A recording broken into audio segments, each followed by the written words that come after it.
So now we're going to learn about the first P, which is a product. Before we do though, we need to define or understand what we mean when we say product in marketing. So a product is anything that can be offered for acquisition, attention, use, or consumption, where that product actually satisfies a need or a want. So one of the type of products that we have, in addition to what we are used to as an actual product, is also a service. So a service is also referred to as a product when we discuss marketing. However, a service is different than a product, and we will discuss later on really in how, but a service is any activity or a benefit that can be offered that is intangible, meaning we can't really hold it, and does not result in owning anything. So for example, when I have a bank account, or where I have an insurance policy, or where I travel or fly, I don't really own anything, and I have to go through the service in order to actually experience it. However, we also distinguish between product services and what we call experiences. An experience is also considered a product in marketing. And that means what actually do we benefit from when we buy a product. So for example, when you go on a Disney tour, the cruise ship of Disney, part of what they're selling is not just to show you and get you to different places in the world, but also the experience itself that you are experiencing when you go on a Disney cruise as compared to another type of cruise.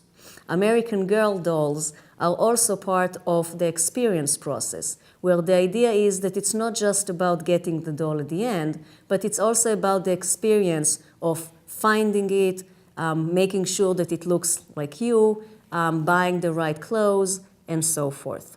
So we need to remember that from now on, when we discuss product, we actually do refer to either a product or a service or an experience.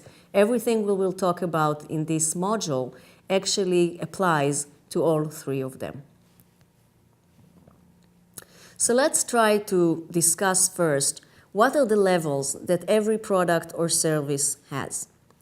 So customer value, if you remember, has to do with the benefits versus the cost. And it represents what the buyer is really buying. Basically, what is the problem that that product needed to solve? Remember the first step of the decision-making process.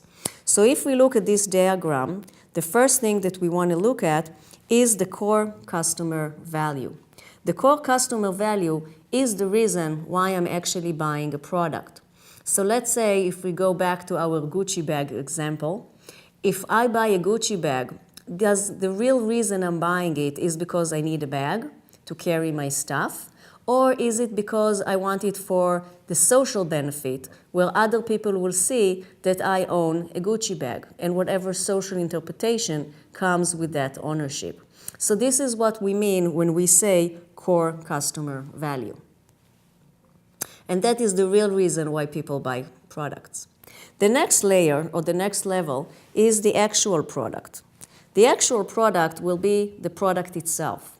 So that will include the brand name, the quality, the design, the features, the packaging. And again, it does apply to services as well, because services also will have branding and so forth. And then the final layer is what we call augmented product. An augmented product is those additional services or benefits that come with the actual product. So let's look at an example. So this example is for a cell phone. So let's try to think, what is the core benefit? Why people actually buy a cell phone?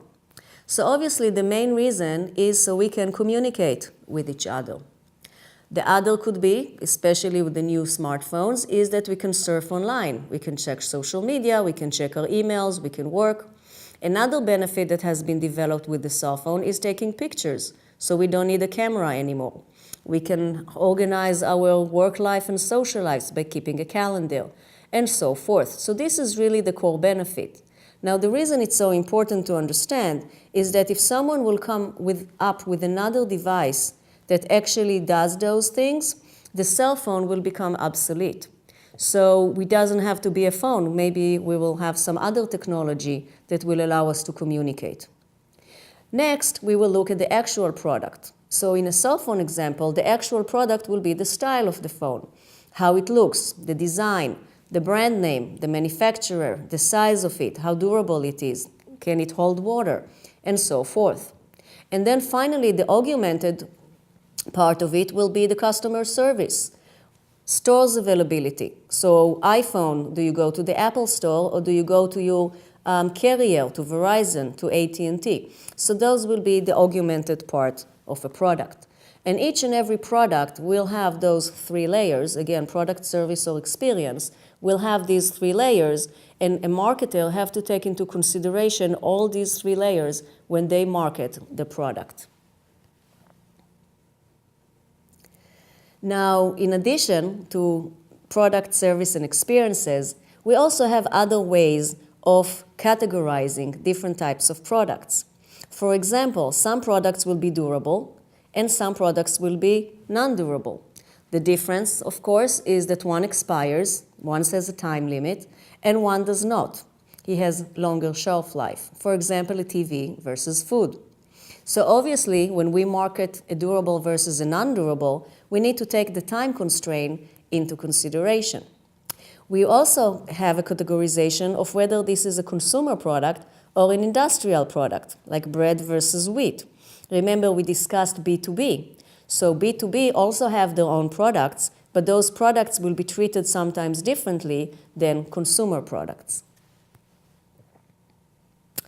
Another type of product will be within the consumer product. So now we're going between consumer and industrial, and within consumer, we have additional layers that a marketer need to pay attention to. One type of product will be convenience products. Those are products that are convenient, meaning we get them on a daily basis. Usually they will be necessities, but not necessarily. They will be bought with little time and effort, meaning that if we remember the decision-making process, those are the products that will be low involvement and also will come from problem recognition straight to the purchase. And probably we will not go through all the 5 stages of the decision-making process. The other type is shopping. A shopping product is an extensive comparison of the different products. So those will be the high involvement products. Those will be the products where we are going to go through all the 5 stages of the decision-making process, and we are going to look at the evaluation set, and we are going to pick one out of many. And then we have what we call specialty products. Specialty products are those where there's very high loyalty and there's strong brand preference. If you guys remember, we mentioned, for example, Rolex or Rolls-Royce. Here we also have an example of maybe a doctor that you want. So those will be products that the consumer will go into a lot of effort and a lot of trouble in order to seek and purchase that special product. And then finally, we have a type of product that's called unsought.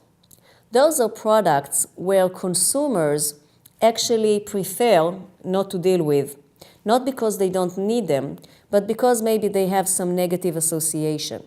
So life insurance, for example, is something that we all need, but many prefer not to purchase because it reminds them of the fact that they won't live forever. Flu shots is another unsought product. You know that you need it, but nobody really wants to get a shot. And then you get the flu and you say, oh, next year I'm going to get the shot, but when the next year comes, you usually don't. So those are products where marketers really need to motivate consumers to overcome the negative association that's usually immediate in order to be able to get the desired end state, which is usually the positive consequence of this product. Now, what kind of decisions marketers need to make when it comes to product and services? So there's usually 3 decisions that we need to make: individual product decisions, product line decisions, and product mix decisions. Why do we need to make these decisions? Because remember, we talked about STP, segmentation, targeting, and positioning. So the product plays a very strong part in how we position it in the mind of the consumer, in order for it to appeal to the target market, provide better value than competition. So let's see what are the options that we have. So this is the first level, individual product decisions. Within the individual product decisions, there are 5 steps in which we need to take a decision. We need to consider and decide what we need to do. So let's go through them one by one. So the first level, or the first stage, is the product attributes. Basically, what is the benefit that this product offers? So this will go straight into the core value of the product, the first circle that we saw before, the first level, as well as the second one, which will be about the quality, the style, and so forth. So here we do need to make a decision, what is the positioning of the product? The positioning needs to fit, obviously, with the product attributes. However, we also need to verify and make sure the company can offer those product attributes. So the positioning also has to fit with the target market, yes, but also with the capabilities of the company. Once we decided on the product attributes, the next step is branding. Branding is basically the name. A brand is a name. That's how we identify the product. However, branding is not just that. It also gives us association with the product. And one of the very important things that comes with branding is what we call brand equity. Brand equity is when consumer can understand what the brand stands for, how is it differentiated from competition, and what is the value that it brings. Usually, products with brands will be more expensive than what we call generic brands, meaning products that do not have a name, do not have a brand name. And the reason is that in order to build a brand, the company has to invest a lot of resources. So this is a decision that the company needs to make depending on what is their target market and how much they believe their target market will appreciate a brand equity. Then the next decision is packaging. Packaging is basically the design and the production of the package, the container or the wrapping of the package. Now, obviously, one has to think about making sure the product is not damaged. The product is delivered to the consumer as promised. However, the packaging is also a way to grab attention. It's also a way to promote the product, and it must fit with the positioning. Different packaging can send different messages to the consumer. And finally, with packaging also comes labeling. Labeling is how do I identify the product? That's where the brand name is going to go. That is where the description is going to go. So this is an example of Heinz ketchup. How do I know it's a ketchup? Because it says so, tomato ketchup. How do I know there's tomato in it? Because it says so, it's tomato. We also see that the package is red. A few years ago, Heinz thought that it would be really funny or cool for Halloween to create Heinz in different colors. So they actually created ketchup that was blue, green, purple. People actually really did not like that idea because although it was only a color, it's not that it wasn't made with tomatoes, it wasn't that the ingredients were different. Consumers did not like the idea of dipping their French fries in purple ketchup. So the fact that it's red is very important because it makes the consumers understand that it's made from tomatoes. And then we have the last step, which is the product support services. So what kind of service would the company give at the end of the purchase? So the idea is what happens when you have issues?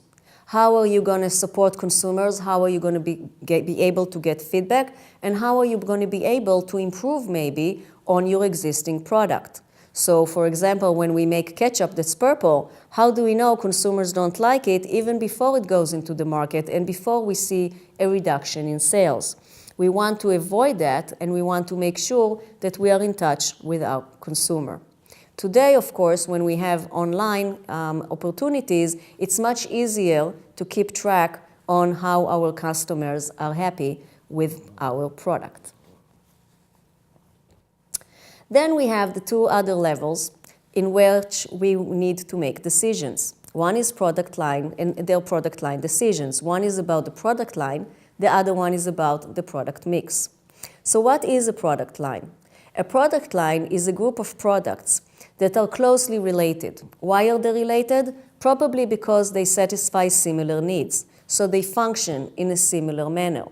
Also, they are sold to the same target market in a similar way, meaning that probably we will use the same marketing plan in order to promote them. The product mix has a few product lines, and the idea then is, well, what is the product line going to be composed of? So we have width. Width of a product line, it refers to the number of product lines. So for example, if I'm Coke, I have the product line of Coke, and I have Diet Coke, Coke Zero, Cherry Coke, Vanilla Coke, etc.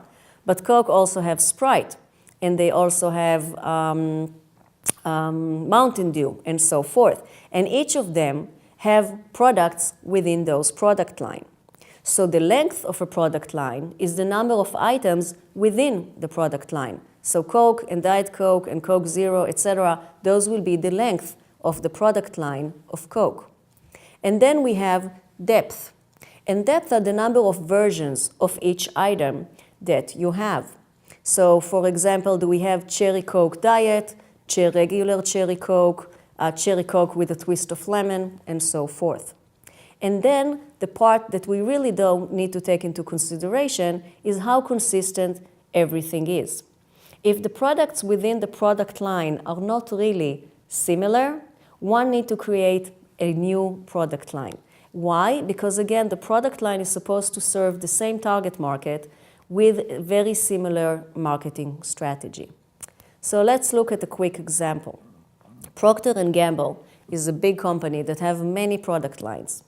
So within the laundry detergent, they have 11 brands of laundry detergent. They have 8 brands of hand soap. They have 4 brands of dishwashing detergent and toothpaste, and 2 brands of diapers and deodorant. Now these represent 6 product lines. Why? Because this is what Procter & Gamble decided upon. Probably because they're similar in the sense of the needs that they satisfy and the way that Procter & Gamble will market them. It's important to remember, this is the company's decision. There is no right or wrong here. Now, the length of the laundry is 11. The length of the hand soap product line is 8. The length of the dishwashing is 4, and the length of the toothpaste is 4. Then diapers is 2, and deodorants is 2. And what would be a good example of depth? Tide, for example, have scented and unscented, or they have lemon scent and spring scent. So those will be good examples of product depth within the product line of laundry detergent. Now, if you recall, I did mention that we are going to talk about services and how they are unique as compared to products. So services have 4 important attributes. The first one is intangibility. Intangibility has to do with the fact that I cannot feel or touch or see a service. So unlike a regular product where I can go into the store, I can pick the product up, I can try it, I can feel it, I can maybe try it on if it's a piece of clothing, I cannot with a service. So a service in a way is much riskier than a product because I would not know if I made the right choice until I actually made it. For example, buying an insurance car. When I need car insurance, I will only know if I pick the right insurance when I'm already in an accident. By that time, if I made the wrong choice, that will be very difficult for me to buy another service. Hence, one of the things that marketers need to do in order to overcome that issue is to provide what we call tangible factors. So weirdly enough, one of the reasons we get pens in banks is to try to make the bank more tangible. Although it sounds a bit funny, but this is really the reason why we get a lot of freebies that are tangibles from services like insurance, law offices, banks, and so forth. The next thing that you want to look at is variability. Variability means that the service is only as good as the person who gives you the service. So the company can say, oh, we provide high quality service. But when you pick up the phone, let's say to speak to someone in the insurance company, or when you go on the cruise and you have the waiters, you have the entertainers, the quality of the service really starts and ends with the person who gives you the service. Meaning that on some occasions you can have an amazing experience, and in other occasions you might have a horrible experience. So one of the things that marketers need to pay attention to is to make sure that their employees are trained in a consistent way and understand exactly how they need to react in every single situation. Now, this is easier when you hire high-quality employees that are paid well, as compared to hiring maybe uneducated employees that are not paid as well. And this is one of the issues that sometimes you will face in fast food restaurants, where usually they pay the minimum wage, and unfortunately the quality of service will follow. Then the next one is inseparability. And this is again goes to the issue of variability.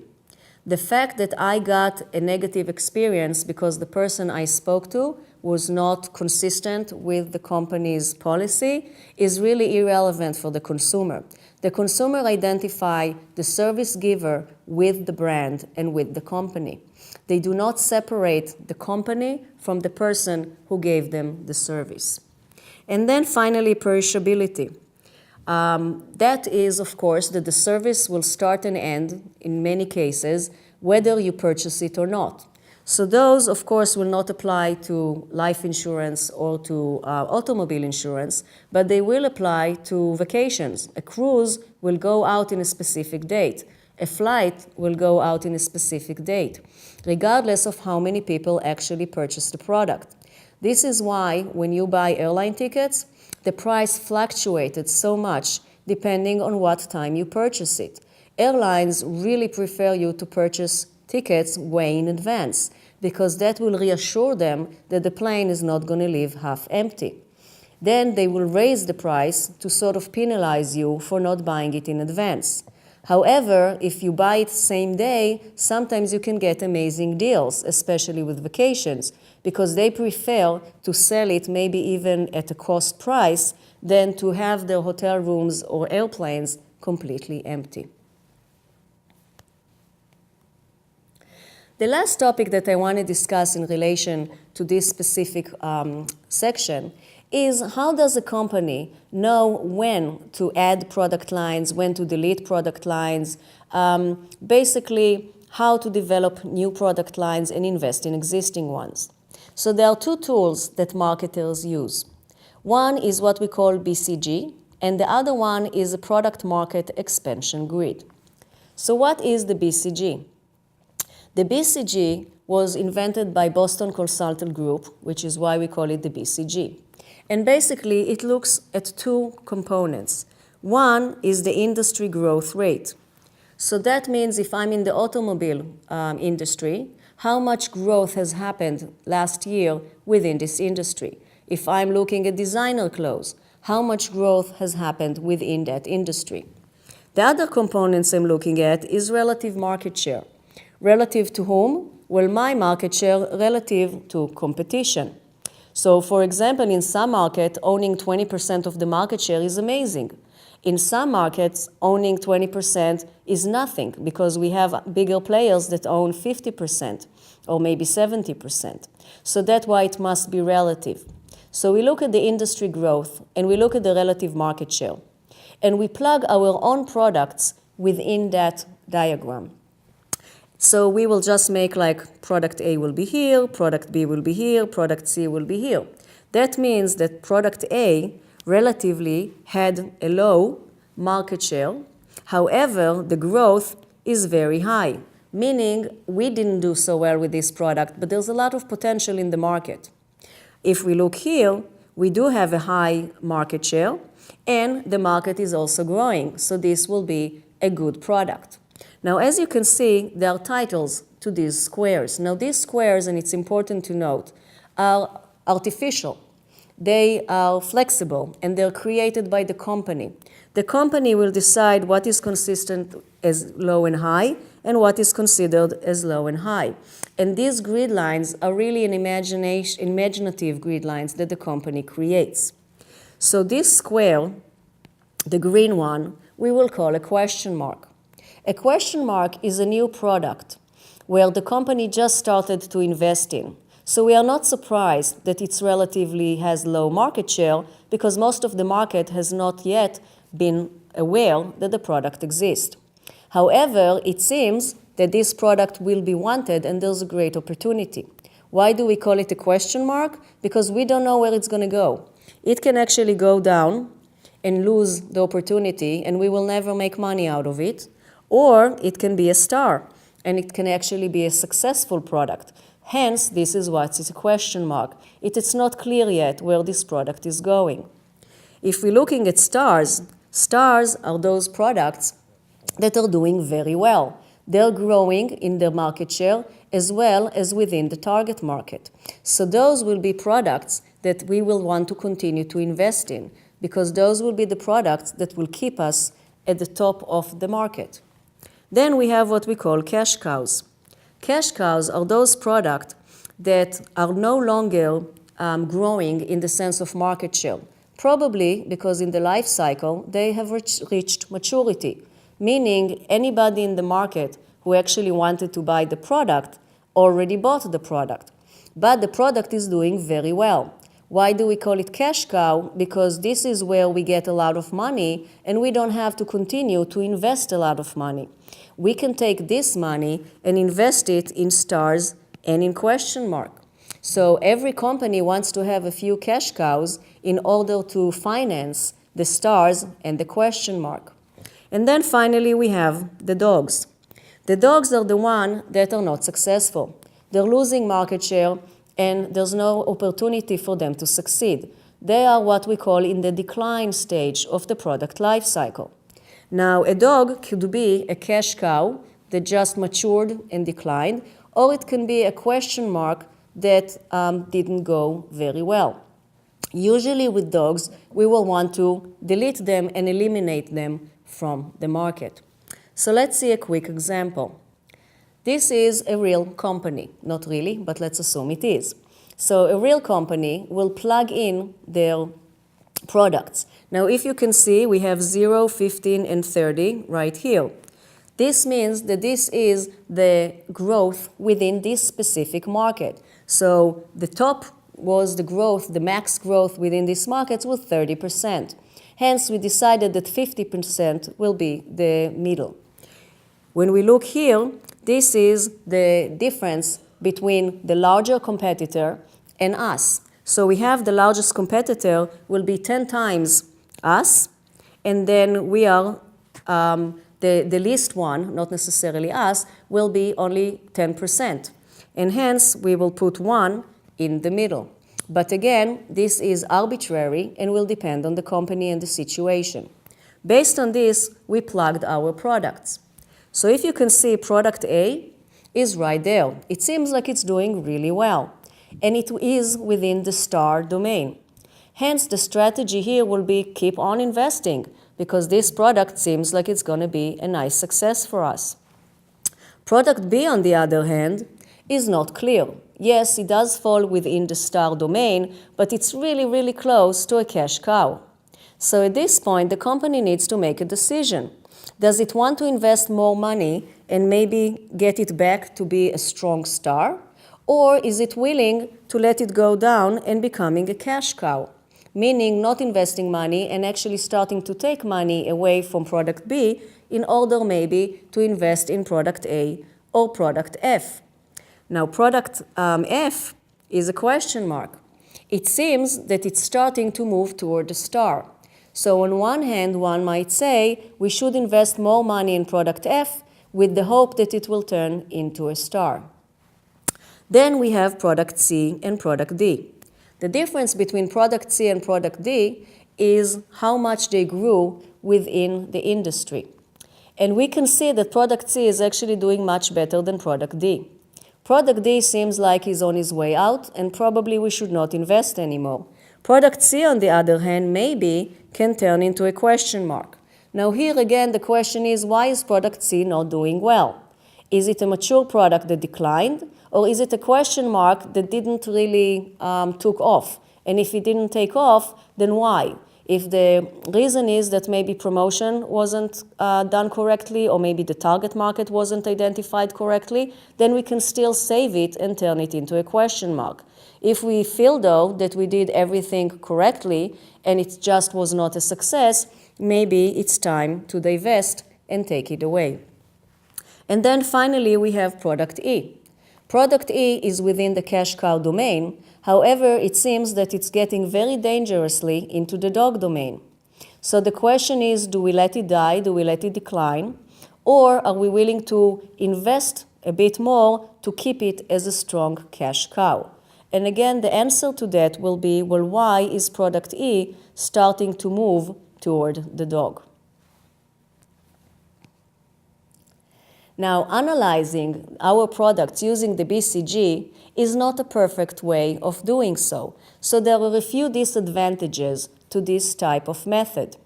One is that it's not always clear to identify an SBU. Meaning, what do we mean by product A? Is it a specific product? Is it a product line? Is it a variation within a product line? So for some companies, it's easier to do the BCG than for others. The other one is that it is time-consuming and it is expensive. Meaning, does the company have enough time to actually do it and make decisions when the next quarter is actually coming around? Sometimes we need to make budget decisions very quickly. And finally, and probably the main reason why it's not perfect, is that it only focuses on current businesses. So it does not take into account at all new product development. The next tool that we have to help us with these decisions is Product Market Expansion Grid. Now that mainly discusses what kind of strategies do I have to grow my business. And there are actually 4 types of strategies that I can have. Market penetration, product development, market development, and diversification. Now if you can see, we divide this grid into 2. One, existing products, the other one is new products. Then we divide it into existing markets and new markets. So existing markets and new markets will refer to target markets. Existing markets mean that I will continue to market to my own target market that's already out there and buying my products. New markets means that out of the segmentation, I will choose a new segment to target. Now, it does not mean that I will necessarily neglect my current target market, but sometimes it does. So that is something the company needs to take into consideration. Then, what do we mean by existing products and new products? Existing products are the products that I already have and I already market. New products will be products that are new to me. They don't necessarily have to be new to the market in general, they just will be new to my specific company. Now, if I decide to use my own products with existing markets, that will be market penetration. What does that mean? That means that I want to increase the usage of my product within my own target market. How can one do that? So Gillette, for example, is very clever in that kind of strategy. Gillette's razor blades have lines, and those lines, blue lines usually, are there in order to tell the person when is it time to switch the razor blade. If you make a line that will, the blue color will fade within a month, then people will buy new razor blades every month. If you make a line that will fade after 3 months, people will buy it every 3 months. So the idea that there's actually an indication on the product that tells you when the razor expires is actually a marketing strategy to increase the purchase frequency of razor blades. The other type of strategy is product development. That is when I offer new products to existing markets. So for example, Head & Shoulders started with anti-dandruff shampoo, and their market really liked their shampoo, the anti-dandruff people. Then they decided to add a conditioner. So a conditioner for Head & Shoulders will be a new product offered to the same target market. So that will be a good example of product development. The advantage of product development is that, yes, the new product is a risk, but the market already know me and trust me, and hence they like my brand. So the probability of them trying my new product is very high. Then we have market development. Market development is when I have a product that I'm already manufacturing, but I'm targeting it now to a new market. Gillette was also innovative in this strategy.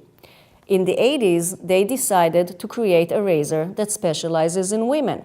Before that, Gillette only targeted men. They never targeted women. Then they came up with the new razor, Venus. This razor was specifically made for women. So that is called market development. They use their brand, they use the reputation within the razor blade industry in order to attract new customers. And then finally, we have diversification. Diversification is the riskiest strategy a company can do. Why? Because it develops new products as well as appeal to new markets. It's very rare to see this kind of strategy because of this specific risk.